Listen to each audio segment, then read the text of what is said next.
नमस्कार दोस्तों, आज की कहानी एक पौराणिक धार्मिक कहानी है।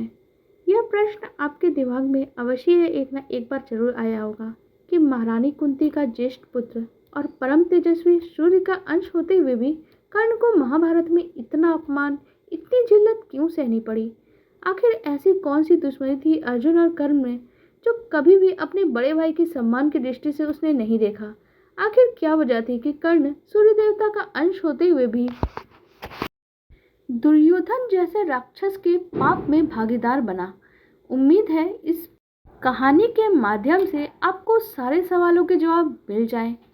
जब किसी का जन्म ही विवादास्पद हो और आपको लगता है कि प्रत्यक्ष रूप से किसी के साथ अन्याय हो रहा है, तो जान लीजिए उसके साथ कोई ना कोई पूर्व जन्म का रहस्य अवश्य है।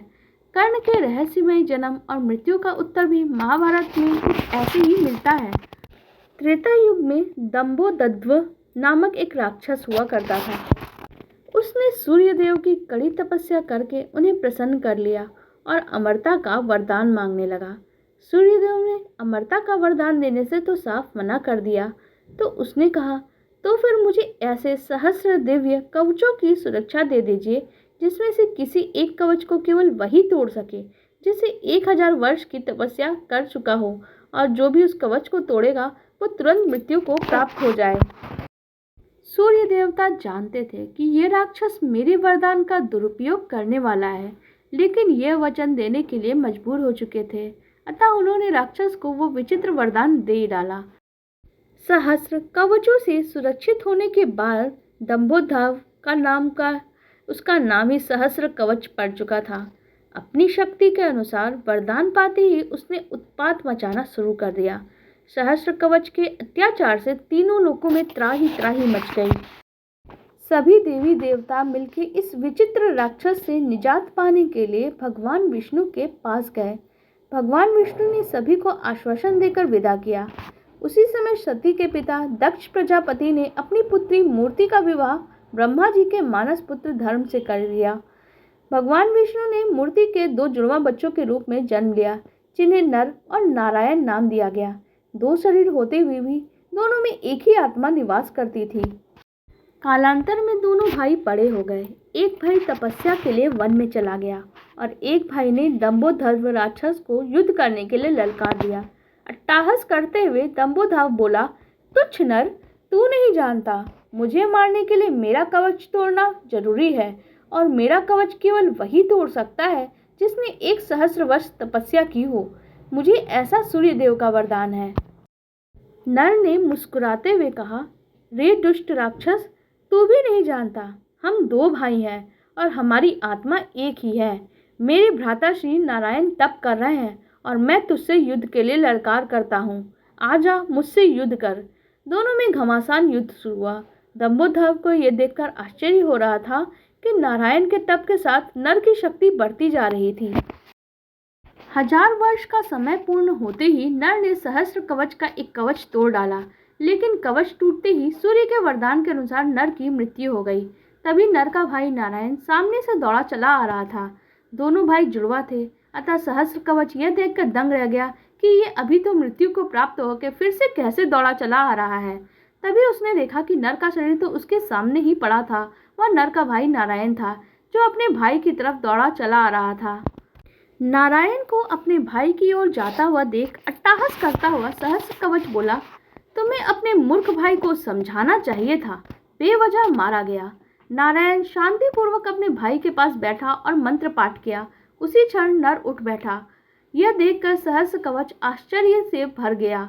तब नारायण ने बताया, उसने 1000 वर्ष तक शिवजी की तपस्या की है, जिससे उसे महामृत्युंजय मंत्र की सिद्धि हुई है। उसी के प्रभाव से उसने अपने भाई को जीवित किया है। अब नारायण ने सहस्र कवच को ललकारा और नर को तपस्या में बिठा दिया। 1000 वर्ष होने के बाद सहस्र कवच का दूसरा कवच भी टूट गया और नारायण की मृत्यु हो गई। तब नर ने आकर नारायण को पुनर्जीवित कर दिया। इस तरह से यह चक्र लगातार चलता रहा और 999 बार युद्ध हुआ। एक भाई के मरते ही दूसरा उसे जीवित करके तपस्या पे बैठा देता और सहस्र कवच का आखिरी कवच बचा। तब उसे लगा उसकी मृत्यु निकट है, अतः अपने प्राणों का मोह करके वह भगवान सूर्यदेव की शरण में भाग गया। नर और नारायण दोनों उसका पीछा करते हुए सूर्यलोक पहुंचे और सहस्र कवच के पाप के नागे उसे मृत्यु दंड देने का आग्रह करने लगे, किंतु सूर्यदेव शरणागत की रक्षा करने की जिद पर अड़े रहे। अंतत गोत्वा, जब सूर्यदेव नहीं माने तब नारायण ने सूर्यदेव को ही श्राप दे दिया। हे सूर्य, जिन दुष्कर्मों के दंड से आप इस दुष्ट की रक्षा का प्रयास कर रहे हो, आपको भी इस दुष्कर्मों का भागीदार होना पड़ेगा। इन कर्मों का फल भोगने के लिए आपको भी इस दुष्ट के साथ जन्म लेना पड़ेगा। इस तरह से सूर्यदेव ने त्रेता युग में उस राक्षस को बचा लिया।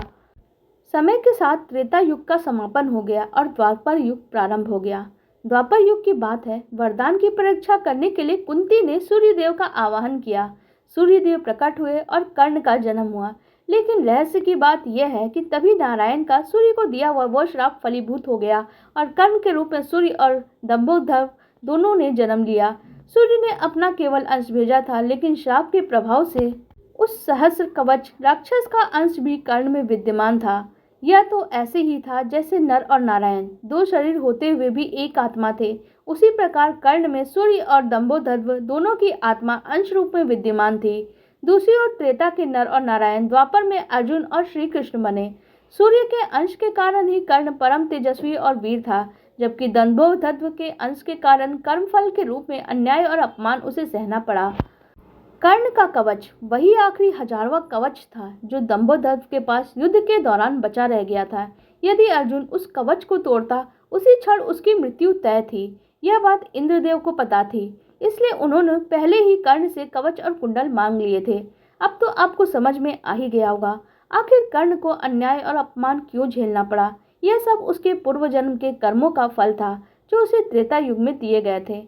आप लोगों को हमारी ये पौराणिक कथा कैसी लगी कमेंट सेक्शन में जरूर बताइएगा।